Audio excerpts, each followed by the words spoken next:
નમસ્કાર, તમે જોઈ રહ્યા છો અમારી સાથે એક મોટી અને ચોંકાવનારી ખબર ખેડા જિલ્લાના કપડવંજમાંથી। કેનાલ બાદ હવે સિંચાઈ વિભાગના વધુ એક ભ્રષ્ટાચારનો કથિત કિસ્સો સામે આવ્યો છે, જ્યાં પાણીનો સંગ્રહ કરવા માટે બનાવાયેલ કરોડો રૂપિયાનો ચેકડેમ આજે પોતે જ રેતી અને માટીમાં દફન થઈ ગયો હોવાના આક્ષેપ ઉઠ્યા છે।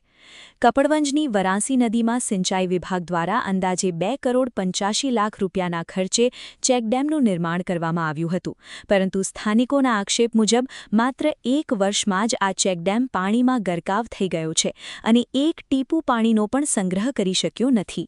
સ્થાનિક ખેડૂતોનો દાવો છે કે ચેકડેમ નદીના મૂળ તળ કરતાં પણ નીચે બનાવવામાં આવ્યો હતો, જેના કારણે આખું માળખું રેતી અને ગાદરમાં સમાઈ ગયું।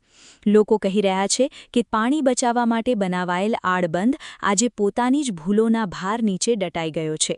સ્થાનિકોએ એ પણ યાદ અપાવ્યું કે લગભગ 20 વર્ષ પહેલાં પણ અહીં લાખો રૂપિયાના ખર્ચે બનાવાયેલ ચેકડેમ નિષ્ફળ ગયો હતો, છતાં વિભાગે તેમાંથી કોઈ પાઠ શીખ્યો નહીં અને ફરી એકવાર કરોડો રૂપિયાનું કામ વિવાદમાં આવ્યું છે।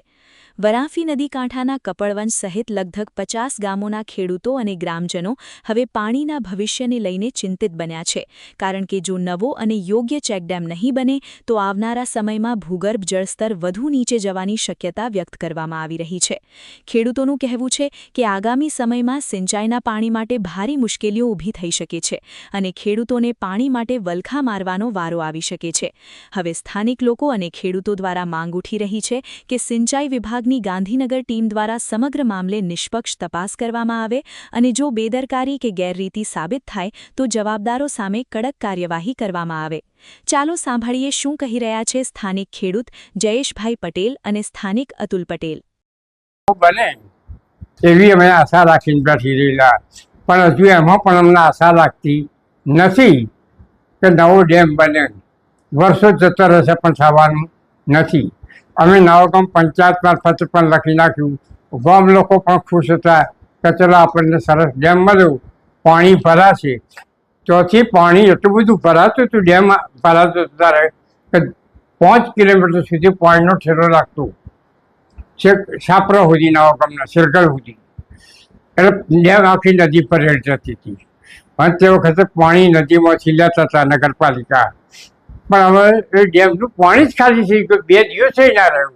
સરકારે ખોટા પ્રયત્ન કરે અને હજુ પણ જો કંઈક થાય એવી નવાગામના પંચાયત અમે આશા રાખીએ છીએ અને નવાગામના લોકો પણ આશા રાખે છે। અને ચારે બાજુ આજુગામ શેરગઢ, જલોયા, નવાગામ એ બધું જ આશા રાખીને બેઠું છે કે ડેમ થશે, પણ અમને લાગતું નથી ડેમ થાય। કેટલી રજૂઆતો કરી અમે, અમારી કક્ષા 12 રજૂઆત ના થઈ શકી, અમે જે કરવાનું તે કરી। અને જલો તળાવ ભરાયું છે એટલે અમને થોડી શાંતિ થઈ છે, પણ જો આ ડેમ ભરાત તો અમને ઘણો ફાયદો થયો હતો। અમને નહીં, નગરપાલિકાને પણ ફાયદો થશે કે પાણી ભવિષ્યની અંદર જરૂર પડે તે પાણી તોથી લેવાત અને કપડને પાણી પૂરું પાડી શકાત। પટેલ અતુલભાઈ, ચેકડેમને લઈને શું કહેશો? આ ચેકડેમ વરાસી નદીમાં જે ચેકડેમ બન્યો છે એ જમીનની અંદર બનાવે છે, એનાથી કઈ પાણી સંગ્રહ થવાનું છે એ જ ખબર નથી પડતી। કયા એન્જિનિયરને લાઈને આ બનાવે છે એ ખબર પડતી નથી, કઈથી લાવ્યા છે આ એન્જિનિયરો, કોઈ પાણીનો સંગ્રહ થતો નથી। ઉપરથી જે પહેલા લોખંડના દરવાજા વાળો જે ચેકડેમ હતો તેનાથી પાણીનો સંગ્રહ થતો હતો, તેનાથી બોરમાં પાણીનું સ્તર ઊંચું આવતું હતું, એ પણ હવે બંધ થઈ ગયું છે।